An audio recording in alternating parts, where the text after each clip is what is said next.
Buenas noches, jóvenes. Eh, Vamos a iniciar con esta clase denominada diseño de losas de concreto armado, específicamente las losas macizas. Ese es el tema del día de hoy. Para poder introducirnos a este tema correctamente, pues podemos dar un pequeño repaso de lo que fue previo a estas clases. Primeramente tenemos que recordar que antes de diseñar una losa de concreto armado, tenemos que tener conciencia de cómo se analizan las cargas muertas de una losa de concreto armado.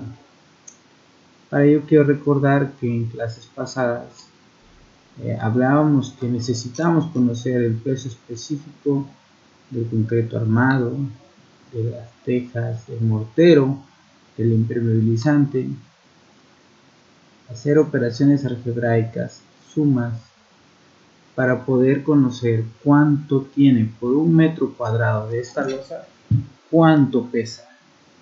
Muy importante saberlo para poder entrar al diseño de una losa de concreto armado.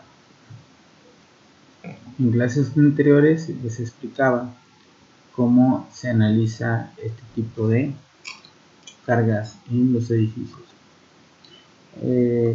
Recordando, hicimos ejercicios donde en un edificio de losas planas con columnas de concreto y traves de concreto armado, nosotros hacíamos una tablita de dimensionamiento en el cual poníamos el número de pisos, el número de columnas y sacábamos todos los pesos que en esta estructura tiene, ¿no? También explicábamos que necesitamos utilizar estas tablas de pesos específicos, donde viene pues cuánto pesa por tonelada por metro cúbico, tonelada por metro cuadrado de cada material. Bien, entonces ¿qué necesitamos ahora saber? Pues si tú tienes un proyecto de casa habitación que escogiste para este segundo parcial y tercer parcial, lo que viene ahora es que empecemos a dimensionar el trabajo de un arquitecto y de un ingeniero. Más que nada de un arquitecto, primero es diseñar, si te contratan por diseñar un espacio, una casa, habitación, edificio, siempre tendrás la duda de qué tamaño es la losa, ¿no? De qué grueso debo proponer la losa de esta construcción, de qué armado debo proponerlo, ¿no? Normalmente este trabajo, conociendo el reglamento de construcción, lo podemos hacer siendo un arquitecto, siendo un técnico en construcción o incluso un ingeniero civil o un calculista. Si el tema es mucho más complejo, pues necesitaríamos que el diseño lo hiciera un analista, calculista de estructuras o un estructurista que tenga un software o que sepa muy bien todos sus conocimientos de análisis estructural. No es muy complejo, es sencillo. Y hoy vamos a ver un poco de este tema. Quiero comenzar haciendo esta pequeña introducción, recordando lo que vimos en las clases pasadas. Un poco hablábamos en las clases pasadas de los diferentes métodos constructivos y yo les pasé por ahí estas diapositivas de cómo hay diferentes formas de hacer techos ligeros, de estructuras metálicas y losas de concreto. Cuando entramos a losas de concreto, hablábamos en términos generales que estas losas de concreto, primero tenemos a la losa de concreto armado, ¿no? Esta losa está compuesta por concreto armado en un espesor variable, que esta variación de altura de esta losa depende mucho de qué tan largo es el claro y de cuánta carga muerta o carga viva tiene encima. Explicábamos en clases anteriores que no es lo mismo hacer una losa de concreto armado para una casa habitación que para una escuela o un gimnasio, ¿no? Mientras más acero tiene, es porque tiene mucho más peso encima. Y puede ser que también el claro haga que el acero que tenga esté afectando, ¿verdad? Entonces, las losas de concreto armado son las más convencionales, las más típicas. la mayor parte de las casas habitación se hacen de losas de concreto armado macizos, y es el tema que hoy vamos a tratar. Hablábamos también que existen losas de Covintec, que no es un tema tratable por hoy porque es un tema que no está regulado por el reglamento. Las losas de Briguete Bovedilla, que las veremos después. Las losas de tabicón hueco o bovedilla hueca, losas de poliestireno, losas de barro, losas encasetonadas, nervadas o aligeradas. Vimos también lo que son las losas encasetonadas con moldes, las losas postensadas, las catalanas o métodos constructivos un poquito más artísticos o estéticos, que tienen que ver más que nada con el acabado, ¿no? Algunos métodos como Domotech. Eso es lo que vimos en la clase pasada. Pero lo que más nos interesa en este momento es las losas macizas, porque gran parte de las construcciones que existen en todo nuestro alrededor están hechas de losas de concreto armado, que son estas. Pues vamos a entrar en el tema. Voy a presentar esta diapositiva, espero que, como esta es una clase grabada, no podrán hacer preguntas, pero espero sus comentarios en el chat de esta clase, o posteriormente pueden hacer sus preguntas. Primero, ¿qué es una losa de concreto armado? Pues una losa de concreto armado es un elemento estructural que tiene la intención de servir de separación entre pisos consecutivos, por lo que se le llama losa de entrepiso, o también se le puede llamar losas de azotea. ¿Cuándo es una losa de azotea? Cuando pues, ya es el último piso. Aquí va a estar el tinaco, aquí va a estar el pretil, el tendedero, y cuando es entrepiso es cuando está entre dos plantas habitables, ¿no? ¿Cuál es la diferencia entre una losa entrepiso y la losa azotea? Primeramente, que las dos no cargan igual. Mientras la losa de entrepiso tiene loseta, gente caminando, camas, muebles, sillas, puertas, la losa de azotea pues nada más tiene impermeabilizante, entortado, algún que otro tinaco, y su carga muerta y viva es mucho menor. Por acá tengo algunos gráficos que tomé, son imágenes con créditos de una tesina del ingeniero Oscar Minor García, y quiero recalcar acá bien que existen diferentes formas de ver la losa de concreto macizo. Una de ellas, la A, pues es prácticamente una losa plana que no tiene traves, ¿no? Casi no son comunes. Cuando hacemos esto, si ustedes quieren hacer una losa muy delgada, sin traves, pues tenemos que tener baja carga, ¿no? La losa debe tener no muy largos los claros y no mucha carga, o tiene que ser grueso este peralte y el armado. Pero yo lo puedo decir porque tengo algo de experiencia en diseño de esto, pero es complicado a veces proponer peraltes pequeños. ¿Cuánto es lo que podemos proponer? Depende mucho de las cargas, pero posiblemente vean ustedes en algunas partes de los estados donde no hay sismo, donde la gravedad y la fuerza sísmica no afecta tanto, pues se puede hacer esto. Pero aquí en Chiapas es difícil a veces ver este tipo de construcciones alrededor de nosotros. Lo más común es ver losas de concreto armado con traves de concreto armado. Lo que están viendo en pantalla es una losa maciza de concreto armado con traves. Esto es lo que está más común, esto es lo que vamos a ver hoy. También existen, prácticamente esta es la misma que esta, pero también existen losas, a estas se les conocen como losas en dos direcciones, porque están trabajando en el sentido transversal como en el sentido longitudinal.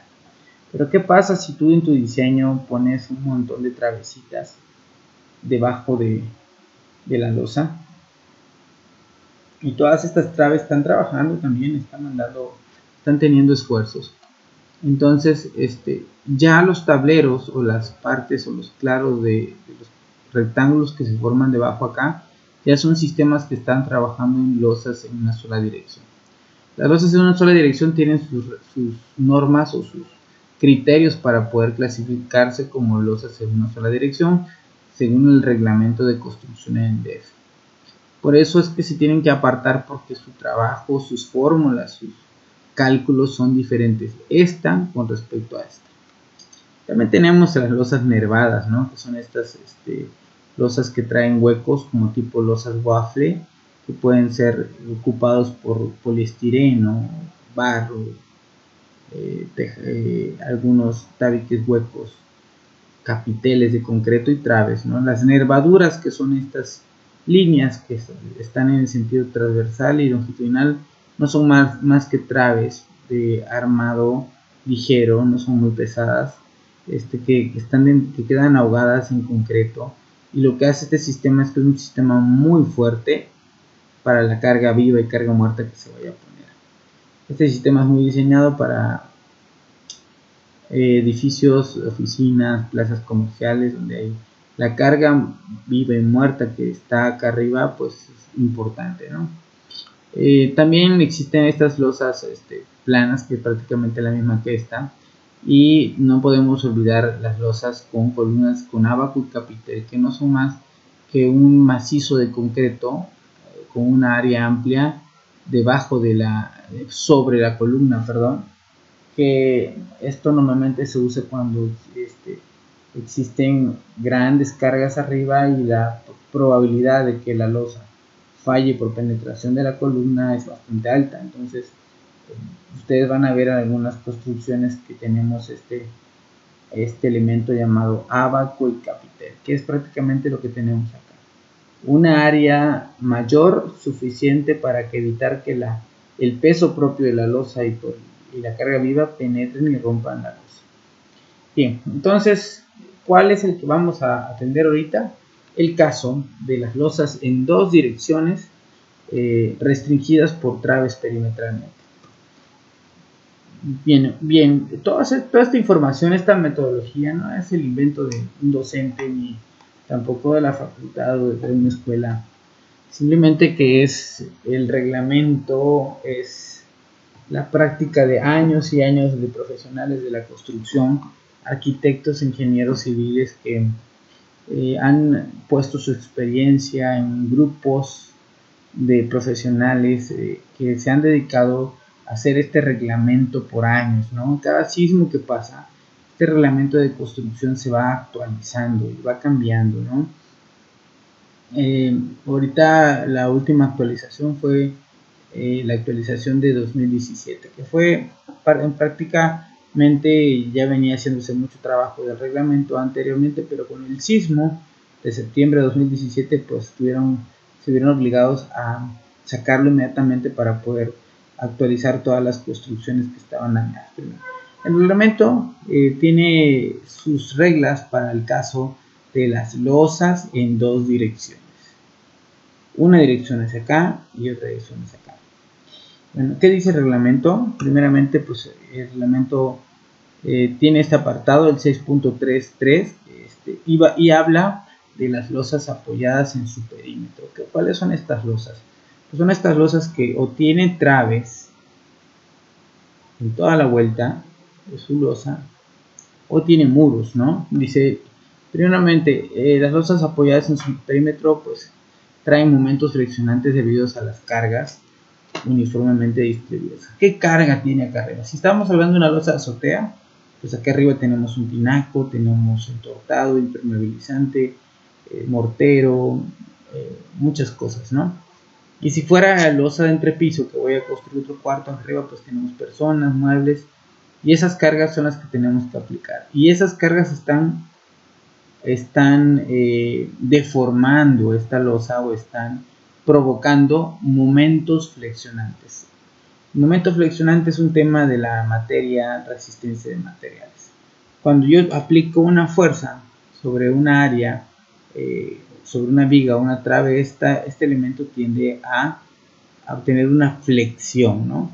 Provocada por una fuerza o un vector aplicado en un punto. Con respecto a este apoyo, esta fuerza está provocando un momento, una deformación o una flexión que se le conoce como momento flexionante.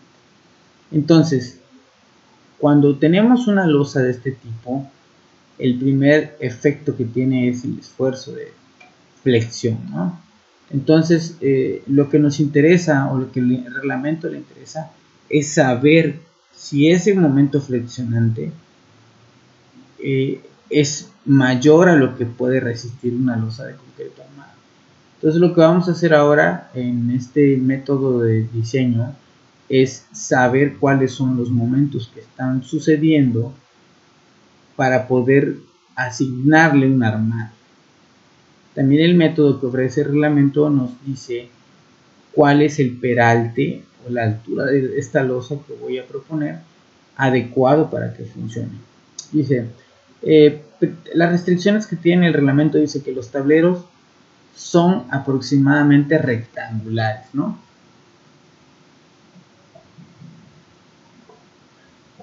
También cuadrados. También da el caso de cuadrados. Aquí no lo dice, pero también los cuadrados. Pero cuando se habla de rectangulares es que puede tener un área más larga que otra, ¿no? La distribución de las cargas es aproximadamente uniforme en cada tablero. Quiere decir que en esta losa, este cuarto, si yo analizo esta habitación, pues no hay un peso mayor en esta esquina, ¿no? No hay una caja fuerte con millones de barras de oro, ¿no? Y en esta esquina pues hay una silla, ¿no? Está diciendo que la distribución de cargas es aproximadamente uniforme, ¿no? En todo el tablero la carga es casi la misma, ¿no? También nos dice la restricción que los momentos flexionantes, o sea, en las orillas, en el apoyo de común de los tableros, de dos tableros adyacentes difieren entre sí. Es decir, que si aquí tengo un tablero y del otro lado tengo otro, la diferencia de carga entre uno y otro no sea mayor del 50% entre ellos. No vaya a ser que acá pues hay poca carga, pero acá en el volado pues tiene un chorro de carga que exceda más del 50% de lo que tiene acá, y eso no aplica. Entonces no podemos analizar con este método si tenemos algún caso como este. Y otra última observación que dice el reglamento es que la relación entre carga viva y carga muerta no es mayor de 2.5, es decir, que no haya esta variedad en la que la carga viva es muy grande, 2.5 veces más grande que la carga muerta, para losas monolíticas con sus apoyos, ni mayor de 1.5 en otros casos. ¿Qué significa losas monolíticas? Monolítico proviene del término de mono, de uno, ¿no? Lítico, y es una pieza hecha, es una pieza hecha en una sola parte, en conjunto, o lo que se entiende es que esta losa fue colada en una sola parte con sus traves, sus apoyos. Y por último dice, para valores intermedios de la relación M, les voy a explicar lo que es la relación M, entre el claro corto y el claro largo se interpolará linealmente. Vamos a hablar de esto más adelante. Bien, estas son las restricciones que pide el reglamento para que tú puedas utilizar su método de reglamento para analizar una losa apoyada en su perímetro. Bien, para poder entender un poquito más el tema de monolítico, pues tengo esta imagen, ¿no? Normalmente el reglamento dice apoyo monolítico o no monolítico. Hay albañiles y maestros de obra que lo que hacen es primero colar una cadena o una trave perimetral en una etapa y luego cuelan las losas sobre esas traves coladas, ¿no? Pero también existe alguien que hace el trabajo de mucho mejor manera, que es colar las traves de concreto junto con la losa. A esto se le conoce como un colado monolítico, en el que todo está unido en un solo colado. Para el reglamento es muy importante que tú clasifiques cómo fue hecho, porque trabaja mucho mejor, tiene mejor respuesta el colado monolítico en todos los casos, ¿no? Bien, yo me tomé la tarea de poder hacer un pequeño método de diseño de losas de concreto. Este método está basado en el reglamento, en lo que dice el reglamento. Primeramente, pues le hizo en 7 pasos para que ustedes puedan entenderle de la mejor manera, ya que este método pues es muy numérico y podría al perfil del arquitecto, que es mucho más de diseño, aburrirle un poco. Así que vamos a darle un poco de dinamismo a esto. Primero, identificar el tablero crítico. Lo primero que debemos hacer como arquitectos o ingenieros es identificar el tablero crítico. ¿Qué es el tablero crítico? Pues ahí va, ¿no? Tú tienes tu plano de tu casita que escogiste y en él pues tienes definido la inclinación de cada losa, ¿no? Eso es tenerlo muy claro.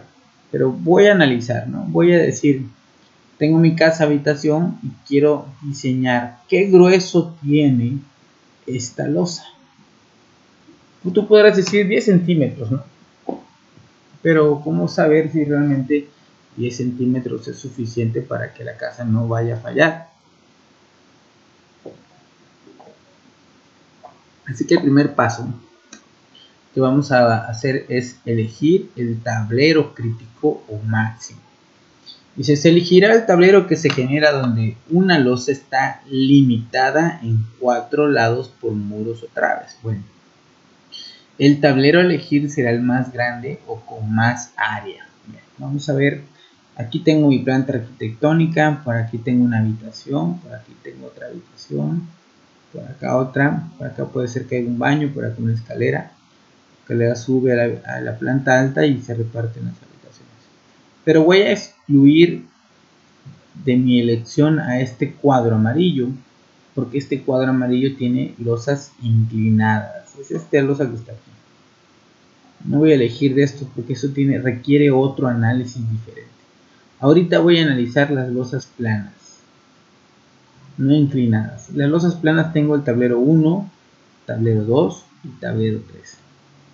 Ahora, ¿cuál es el tablero crítico? Dice aquí que debo elegir el más grande o con más área. Y el más grande, según mi análisis, es el de 4 por 4. Quiere decir que debo elegir el tablero 3. En mi análisis de cargas, que ustedes ya aprendieron a utilizar, me dio que este tablero crítico pesa 571 kilogramos por metro cuadrado de carga muerta. ¿Qué incluye estos 571 metros cuadrados? Ahorita vamos a recordar un poquito qué es lo que le pusimos. Y dice que le debo sumar la carga viva. Si voy al reglamento, como lo aprendimos en las clases pasadas, la carga viva de una losa de azotea dice que para casa habitación debo usar 100 kilogramos por metro cuadrado. O sea que esta losa está diseñada para que arriba de esta construcción yo pueda poner 671 kilogramos por metro cuadrado como máximo, ¿no? O sea, ya trae en el peso 571 kilos. Y puede una persona de 100 kilos caminar arriba de esta losa sin problema, ¿no? Pero si ya suben dos gorditos de 100 kilos, pues ya estamos hablando que estamos excediendo su diseño, ¿no? ¿Qué incluyen esos 571? Vamos a ver, creo que ese aquí lo tengo. En el análisis de peso, yo estoy incluyendo que esta losa tiene el enladrillado, ¿no? Es este material que se le pone encima de las losas para evitar que se como impermeabilizante, ¿no? El mortero con el que se pega el enladrillado tiene 1.5 centímetros, el peso específico son 2100 y esto pesa 32 kilos por cada metro cuadrado de mortero. El impermeabilizante, ¿no? Pues esta capa de material que impermeabiliza pesa 5 kilos por metro cuadrado. El mortero también que lleva para dar niveles a la losa, ¿no? También eso pesa bastante, 63 kilos. El relleno que también sirve para darle nivel a la losa, no se encharque arriba, pues pesa 144 kilos. La losa de concreto armado, los 10 centímetros que estoy proponiendo de entrada que pesa, pues me da un resultado de 240 kilogramos. El yeso, ¿qué es el yeso? Pues a veces aplanan por abajo aquí con yeso y pues le pone, aquí el analista le puso otro poco más, aunque creo pensar que está un poco errado su cálculo. Este dato lo tomé del libro de diseño de casa habitación de O. Gallo. Y creo que tiene un error, tengo que reconocer que por acá hay un error grave. Ahorita les digo cuál es el error. Sí, es un error grave. Acá se tiene la multiplicación de 0.0 debe ser, lo tomaron como punto 15 por 1500 y le dan 2023, pero no está bien, este dato no es tan grande. Pero vamos a dejarlo así porque creo que al final la suma está bien. Si sumamos todas las partes, estoy hablando que si sumo 30 más 32 más 5 más 63 más 144 más 240 más 223 se pasan, ¿no? Más 22.3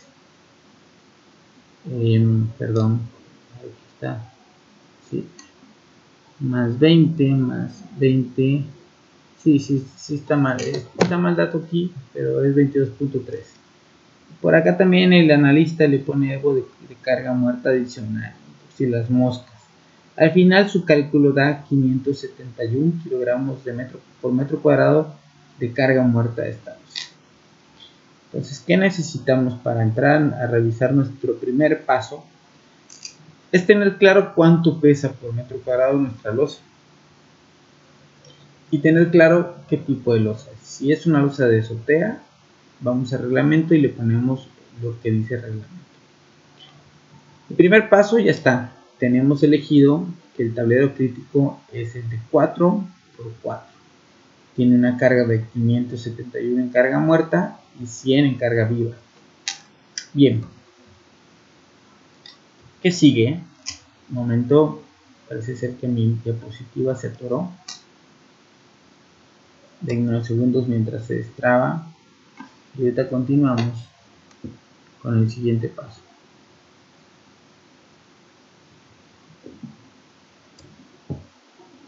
Parece ser sigue atorado de nuevo. Ahí está, se atoró. Listo.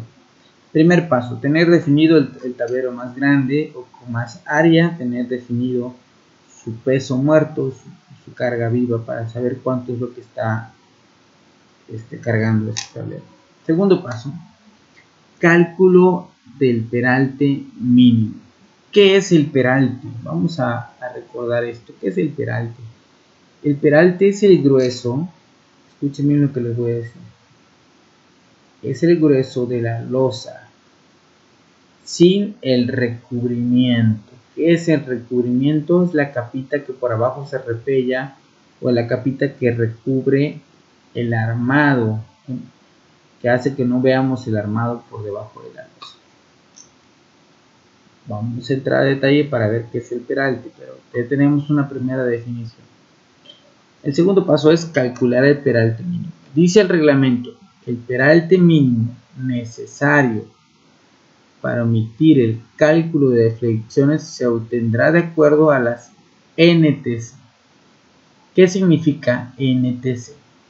Normas técnicas complementarias. Es un apartado que tiene el reglamento en el cual nos está diciendo específicamente cosas de concreto, porque hay NTC de madera, NTC de acero, NTC de concreto, NTC de cimentación, NTC de diferentes materiales.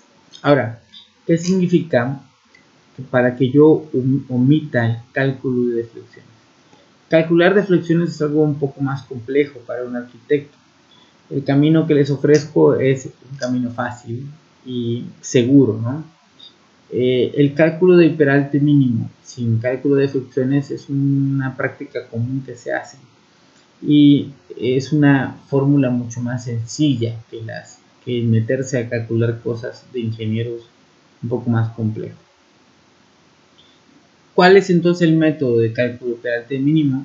Lo que debemos hacer primero es dividir entre 250 el perímetro del tablero más favorable y se va a incrementar en un 25% la longitud de los lados discontinuos que está diciéndonos que vamos a hacer en este cálculo, y además el resultado se deberá afectar por un factor que es 0.032 por la raíz a la cuarta potencia de un factor S por una W, que es la carga total, en donde Fs es un esfuerzo admisible que puede ser considerado como 0.60, o sea 60% del esfuerzo del acero, y W, que es la carga viva más la carga muerta. Aguas, aquí estamos en un terreno un poquito más confuso para muchos de ustedes, estudiantes de arquitectura, pero yo sé que ustedes son muy inteligentes y van a entender bien todo esto. Palabras clave: ¿qué es el perímetro, no? ¿Y por qué lo voy a dividir entre 250? Es un camino que nos ofrece el reglamento. El perímetro es, yo ya tengo un tablero desfavorable o el más grande, o tablero crítico también conocido, o tablero máximo. Lo que voy a hacer es sumar su perímetro. Acá hay 4 metros, 4 metros, 4 metros, hay 16 metros. Eso es sumar el perímetro del tablero. Sencillo, ¿no? Pero dice, a cada lado discontinuo se le debe aumentar 25%. ¿Qué es discontinuo? Es que aquí tengo mi casa y acá de este lado ya vive el vecino, de este lado también vive el vecino, por acá vive otro vecino, entonces esta losa ya no continúa, ¿no? Entonces tengo mi tablero y digo, en el lado izquierdo la losa continúa, en el lado hacia el sur la losa continúa pero hacia arriba, en el lado derecho la losa ya no continúa, es un lado discontinuo, y hacia el norte la losa tampoco continúa, es un lado discontinuo.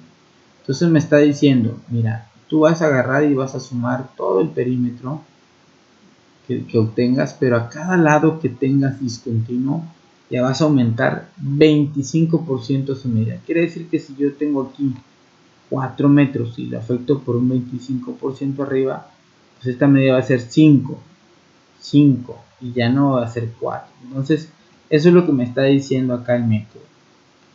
Y una vez que tenga el resultado de sacar el perímetro y dividirlo entre 250, debo multiplicarlo por esta formulota. Vamos a hacerlo aquí rapidito. Aquí están las operaciones. Primero, si yo tengo un ejemplo, voy a sacar el último paso que dice el factor de corrección. Dice que el factor de corrección es el resultado de hacer una división, una raíz a la cuarta potencia de un 60% multiplicado por 4200. ¿Qué es 4200? Pues es el esfuerzo de fluencia del acero, de la varilla comercial, ya lo vimos anteriormente, que es Fy. El 60% de Fy es Fs por 671. ¿Qué es 671? Pues es la carga, el peso que está recibiendo la luz. La suma de la carga viva más la carga muerta. Hago la operación en Excel o en mi calculadora y me va a decir 15% más arriba le debes de afectar a lo que te dé tu cálculo. Eso se llama factor de corrección, que es lo que nos está diciendo el método.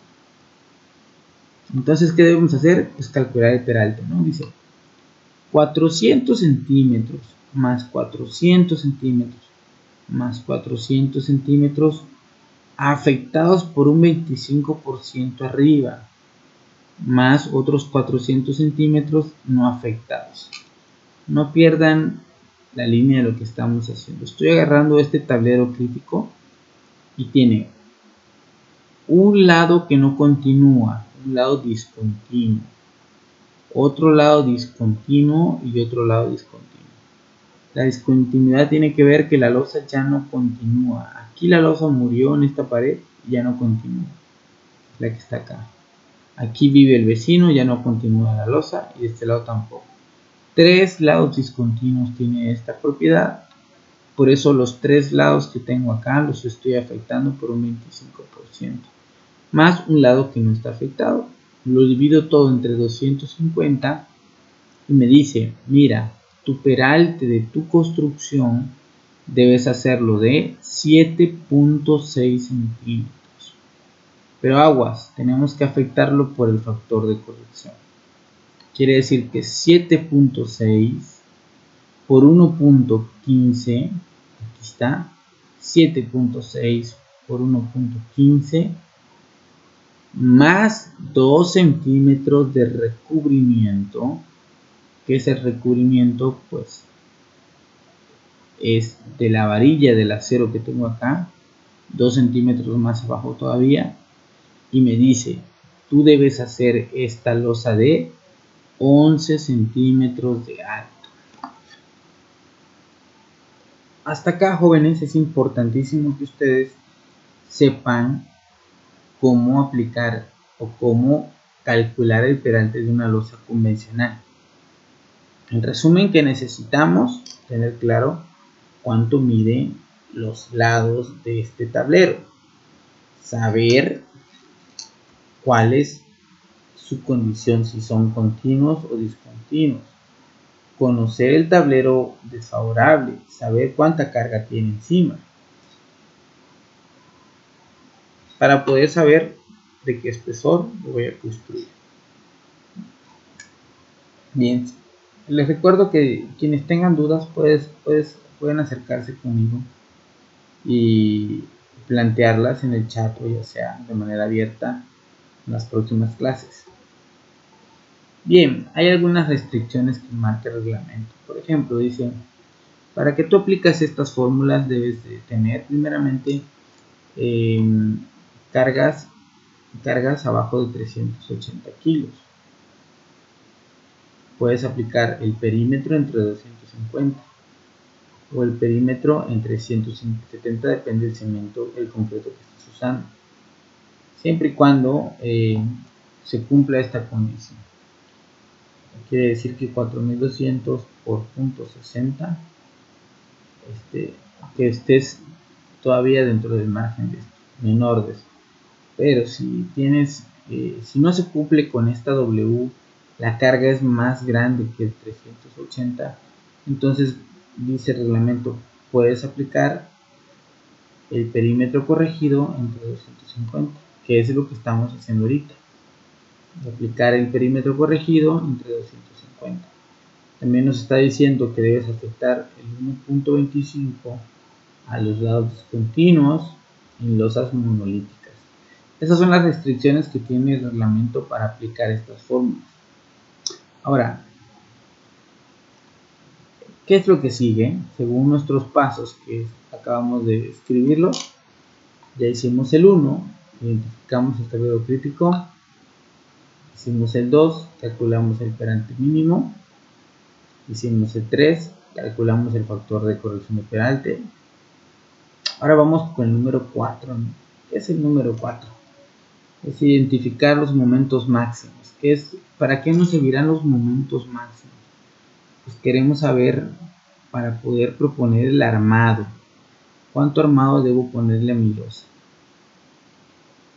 Para ello tenemos que tener claro y consciente de qué son los momentos máximos. Ya le dijimos anteriormente que cualquier mesa, cualquier losa, cualquier diseño que tenga 4 patas y tenga traves, pues siempre va a tener que, si tú le pones cosas encima a esta cama, a esta mesa, a esta losa, pues la losa va a tender por gravedad a flexionarse, ¿no? De ahí viene el momento flexionante o momento máximo.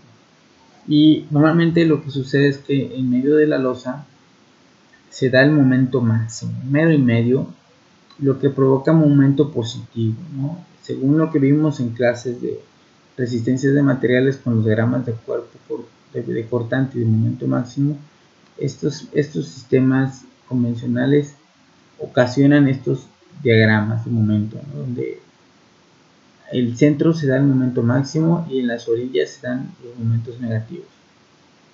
Momento positivo, momento negativo. Entonces, ¿qué vamos a hacer? Normalmente ustedes van a aprender que en las obras se tienen unos armados diferentes. Algunos quisieran saber por qué se arma así, pero normalmente si yo tengo una losa donde hay una trave acá y otra trave por acá y otra trave por acá, aquí se está generando un momento positivo. Aquí en el 6 y 5 y en el 10 y el 10, 11 se está generando momentos positivos. Y en las orillas se están generando momentos negativos. Es por eso que cuando vemos en los armados, el armado normalmente lo que hace es que cuando llega el momento positivo se baja en un proceso llamado canasteo, que los maestros albañiles y algunos profesionales de la construcción lo conocen como canastear, ¿no? Que es doblar la varilla hacia abajo para que mandemos el acero a tensión, a la zona de tensión donde se está presentando un momento positivo. Y ponemos bastones en las zonas negativas donde hay momentos negativos para poder contrarrestar estos momentos. Es así como se ven los armados cuando estamos viendo a las obras. Bien, entonces, ¿qué nos dice aquí el reglamento para estos casos? El cuarto paso que estamos analizando es identificar los momentos máximos. Tenemos que identificarlos y el reglamento nos da esta tabla de clasificación. Primeramente, tú tienes que agarrar tu tablero número 3, que es el tablero máximo o más desfavorable crítico, y hay que ver a cuál de estos tableros corresponde. Primeramente dice, mira, si es un tablero de interior, debe estar todos los bordes continuos. Aquí, por ejemplo, si yo pusiera una línea punteada, el cuadrito que me queda aquí en medio corresponde a un tablero interior, porque todos los bordes son continuos. La losa continúa por todos lados. Por ejemplo, el tablero 7 es un tablero continuo. Existen los tableros de borde, donde por ejemplo esta que se ve acá abajo podría ser un tablero de borde porque tiene un solo lado discontinuo. Bueno, aquí viene otro de este lado, parece. Este no clasifica. Si hubiera una cabrilla, pues sí, este sería de un lado discontinuo, entonces de borde. Hay otros llamados también de borde, pero este es un lado largo discontinuo. O sea, quiere decir que si este es un lado largo, pues este sería el de borde de un lado discontinuo. Pero si este no continuara, entonces sería de un borde de un lado corto discontinuo. Hay dos clasificaciones. Existe el tablero de esquina, donde dos lados adyacentes, es decir, este continúa con este, eso se llama adyacente. A este tablero se le conoce como tablero de esquina. Y también existen el tablero de extremo, cuando tenemos losas que tienen un lado, otro lado y otro lado, se le conoce como tablero de extremo. Existen tableros de extremo con tres bordes discontinuos, un lado largo continuo. Y también existen tablero de extremo con tres bordes discontinuos, un lado corto continuo. Y existe el último caso, que es un tablero aislado, donde es un solo, por ejemplo, esta imagen que vemos acá es el caso de un tablero aislado, donde tenemos de este lado no continúa, de este lado tampoco continúa, de este lado tampoco y el frente tampoco. A este se le conoce como tablero aislado. Bien, entonces el reglamento dice, tú tienes que elegir tu tablero crítico y clasificarlo acá en esta tabla. ¿A cuál correspondería entonces según nuestro diseño? Pues tenemos un lado discontinuo, otro lado discontinuo y otro lado. Tiene tres bordes discontinuos. Y aquí no podemos, estaría entre este y este. No podemos clasificar bien porque ambos miden lo mismo, 4 y 4. Aquí me está diciendo, puedes escoger tres bordes discontinuos, pero con un lado corto continuo. puede ser alguno de los dos, no hay bronca. Puedes escoger cualquiera de los dos. Entonces la idea es clasificar según reglamento, es decir, es este, y tomar su información. ¿Qué información voy a tomar? Bueno, el segundo paso que hay que hacer es dividir A1 entre A2. ¿Cuál es A1? A1 es su ancho y A2 es su alto. Si divides 4 entre 4 te va a dar 1, entonces te vas a la tabla donde te dio 1, aquí dice 1, y vas a buscar la información del caso 1, porque el caso 1 son losas coladas monolíticamente y el caso 2 son losas que no son coladas monolíticamente. Entonces vas a tomar los datos que tenemos acá y los llevamos a una tablita. Eso es lo que vamos a hacer. Acá está. El siguiente paso, lo que vamos a hacer es calcular el factor. Un factor que se tiene que calcular, que es 10 a la menos 4 por la W, que es la W, acuérdate, es la carga viva más la carga muerta, multiplicado por el lado cortito del tablero. ¿Cuál es el lado cortito del tablero? Pues si tú buscas de estas dos medidas, la más chiquita, si esto fuera 350, vas a agarrar esta y no 4, y vas a elevar el cuadrado del lado. Bien, a este factor de carga es el factor que tengo acá. Lo calculo una sola vez y lo pongo acá. El coeficiente que tengo acá, coeficiente NTC, viene de los datos que elijo aquí de la tabla, ¿no? Si yo aquí estoy tomando, si se dan cuenta en este ejercicio, un momento, se atoró la computadora. Vamos a darle su tiempecito porque se pone a veces complicado. Y bueno, ahí va. Ahí está. Aquí para el tablero 3 me está diciendo que es extremo, lado, largo, continuo. Extremo, lado, largo, continuo. Aquí tomó para el caso 1 y tomó todos estos datos, 520, 220, los llevó a una tablita. Aquí están las tablitas, y vamos a multiplicar el dato que tomamos de las tablas y lo vamos a multiplicar por este factor. También calculamos, pues, 10 a la menos 4 por el peso, 671 por 4 al cuadrado, y nos da el momento último que está sucediendo en nuestro tablero, en nuestra losa. Nos está diciendo que el momento positivo, es decir, lo que está pasando en mi losa acá en el centro, no es tan grave como lo que está pasando en las orillas. Hay mucho momento en la orilla de este lado largo, más que nada donde está el lado continuo, lo que me está diciendo acá. Es decir, si yo tengo ese tablero aquí donde continúa la losa, aquí se está dando un momento máximo muy grande debido al tablero que continúa. Para eso sirve esta tablita. Bien, por último, pues vamos a aplicar esta fórmula llamado el momento último. Esta fórmula lo que vamos a hacer es despejar AS. Para los que tengan duda qué significa esta fórmula, es la fórmula para calcular áreas de acero, es decir, cuánto acero debe llevar esta losa. Ya sabemos cuánto peralte tiene, ahora queremos saber cuánta varilla le voy a poner. Para eso pues utilizo esta fórmula. ¿Y qué dice esta fórmula? El momento último obtenido en la tabla anterior. Ese lo tengo, no hay problema. AS es el área de acero que debe llevar mi losa.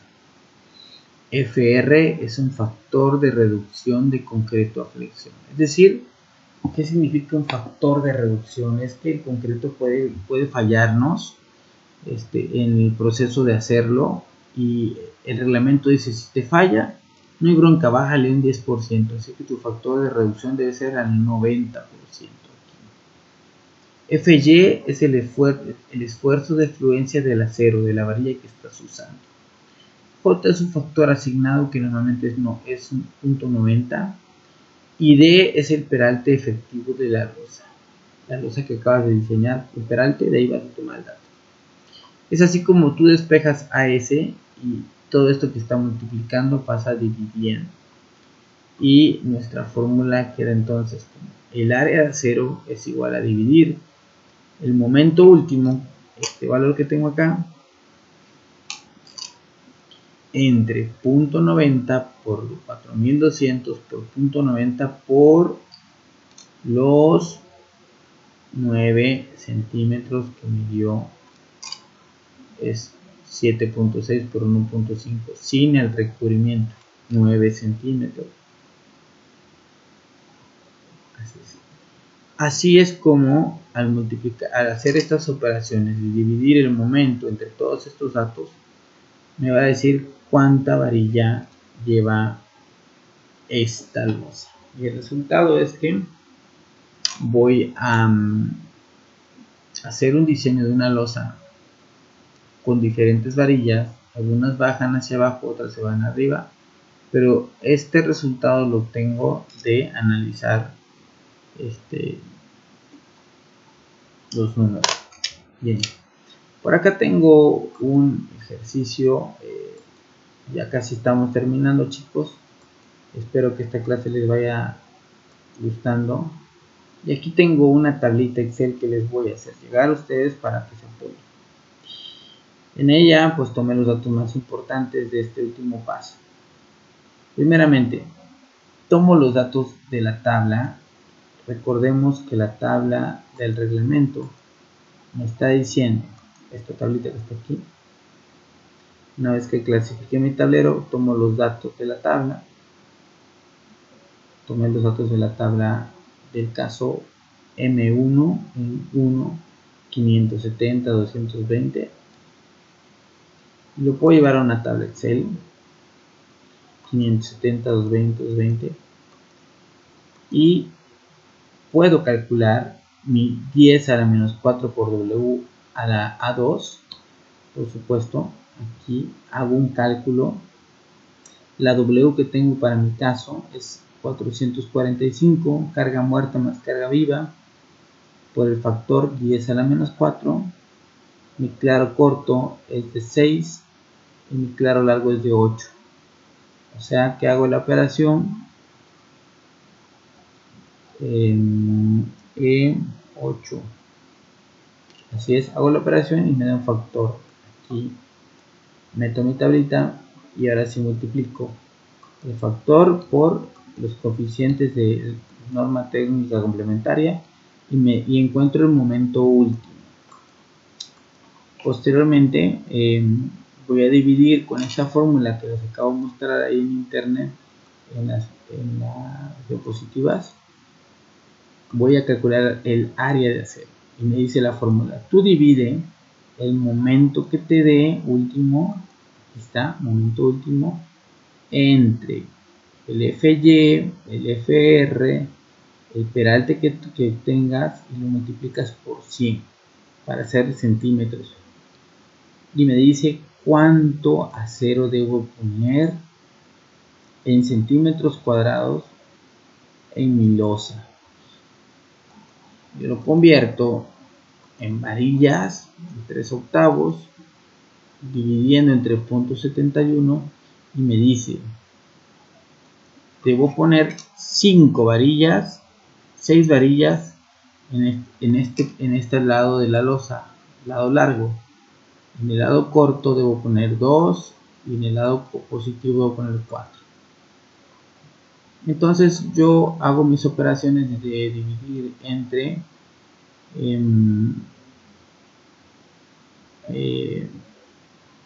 el número de varillas, 1 entre el número de varillas, me dice que debo colocar mis varillas a cada 17 centímetros. 17 cada 44, y es así como yo voy a determinar cuál es el armado que voy a poner. Ahí el reglamento me dice que no debo poner por cambios volumétricos varillas. Hay una fórmula que les voy a explicar en la próxima clase. Hay dos fórmulas que me dicen no vayas a poner menos de esto, aunque tu cálculo te dé algo, no te vayas a pasar de eso. Es así como nuestra losa se diseña con un armado que yo estoy proponiendo aquí que sea 17 centímetros en las 4 esquinas o los 4 lados de mi losa. Con esta tabla podemos tener esos datos. Voy a mandárselas, jóvenes, y no se preocupen. Esta es la primera clase introductoria. En la siguiente clase vamos a revisar bien estas fórmulas para que ustedes no tengan duda. Por lo pronto les voy a mandar este archivo, espero sus comentarios y poder empezar a analizar este tipo de losas de concreto armado. Por hoy es todo, les agradezco la atención, cuídense mucho, Dios los bendiga, gracias.